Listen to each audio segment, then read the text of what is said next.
Welcome to the VisualCAD Quick Start tutorial series, brought to you by MecSoft. Today we'll be demonstrating true shape nesting. Before we begin, let's talk a bit about the Visual Cad Display. When you run Visual Cad for the very first time, your screen may look like this. These windows on the left belong to plugin modules that are currently loaded. For now, let's close all of them. Now, let's begin by launching the VisualCAD Nest module. From the Plugins pane of VisualCAD's home ribbon bar, you will see the VisualCAD main menu. Drop down the menu and pick Nest to load the nesting module. Docked on the left, you will see the nesting browser. Notice that it is organized into tabs, representing each step in the nesting process. You can resize the width of the browser, making sure that all of the command icons and menus are easily accessible. Now, let's load the part file containing the geometry for nesting. From the VisualCAD main menu, select Open.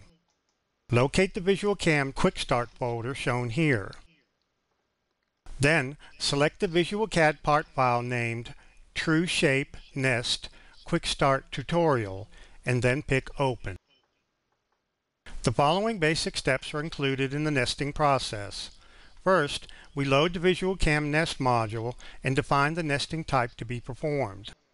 Then, we open the VisualCAD drawing where the stock material and production parts are staged.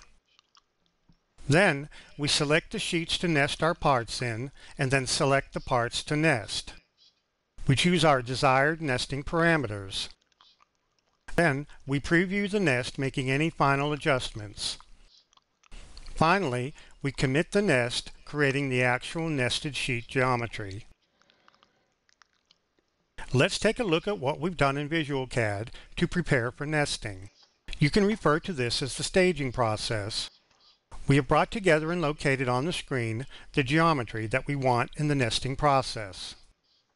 As you can see, we have one or more shapes that represent the stock or the remnant material. We also have one or more shapes that represent the production parts that we want to nest within the stock material. Now, from the nesting browser, choose the Select Type of Nesting tab. In this guide, we will be demonstrating true shape nesting, so we will select that option. You will notice a Help button located on each tab of the nesting browser. Selecting it will display documentation for each option on the active tab. From the Select Sheets tab, pick Select Curves. Now, we select the shapes that represent the stock material and then right-click or press Enter to end the selection. Notice that entries are made into the table for Sheet 1 and Sheet 2. For the Count column, let's enter 2 sheets of each of these for the sake of nesting. The Starting Corner and Nesting Direction columns allow you to control where the nesting should begin and in what direction it should proceed. This is good for remnant control. We'll come back to the Grain Direction column in a little bit. Next, we'll select our parts to be nested. Pick the Select Parts tab of the nesting browser and then pick Select Curves. Then we will window select all of our part geometry and then right-click or press Enter to add each part to the parts list of the nesting browser. The nesting software determines the exterior and interior of each selected part. As we can see in the parts list, each exterior closed curve is defined as one part. Any interior closed curves are defined as holes within each part. Now, we'll enter the count for each of the parts that are needed in the nest. For this tutorial, you can use these amounts or adjust them to see different nesting results. Now we'll select the Count column from any part in the parts list and then type in 50 and press Enter. Since we want all parts to have the same count, we right-click on the count we just entered and select Make All the Same, and the counts for each part are updated. I'm going to change the incremental angle to 45 degrees. This means that the nesting software will attempt to rotate any of the parts in 45-degree increments to achieve a better fit. I'm going to enable the Mirroring Parts for Nesting option. I will also enable the Allow Part Inside of Other Parts option. This will allow smaller parts to be nested within the cutouts of larger parts.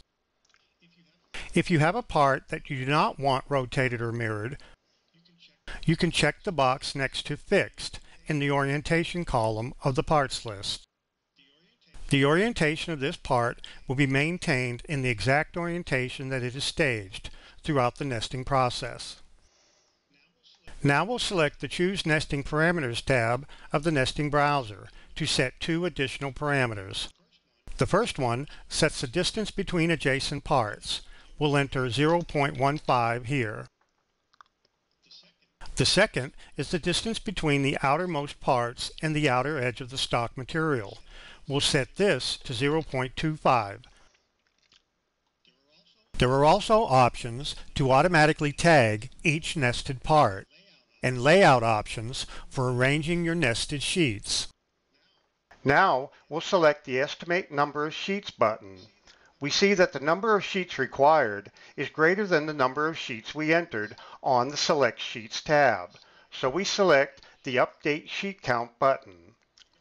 We are informed that the sheet count has been updated, and we pick OK to close the dialog. Now we'll select Execute Nest, and we're moved automatically to the Preview Nesting tab. Here, you can preview each sheet and request a report if needed. Notice that Part 4 here was the one we fixed in its orientation, exactly as it was when it was staged. The last thing I would like to do is to impose a grain direction control on this larger part. In order to do that, I need to specify the grain direction on the stock material as well as the part. First, we'll go back to the Select Sheets tab and set the grain direction to a long X for both sheets. The system warns you that all sheets must have the same direction. Pick OK, and all sheets will be assigned the new direction. Then, on the Select Parts to Nest tab, I will set the grain direction on that part to be a long Y. Now we'll select the Choose Nesting Parameters tab, execute and preview the nest again, and we see that those parts are aligned vertical now. Let's look at the other sheets as well. Now, each time the nest is generated, the system will calculate an efficiency factor, referred to as % utilization of the stock material. Once we're satisfied with the layout of the nest, we will select the Commit Nest button. This writes the geometry of the individual sheets onto individual layers in your current CAD part file. The geometry can then be used for machining or any other application you wish. This completes the Quick Start tutorial for True Shape Nesting, brought to you by MecSoft. For further assistance, you can visit the online help supplied with the program or visit www.mecsoft.com for additional tutorials. Thank you.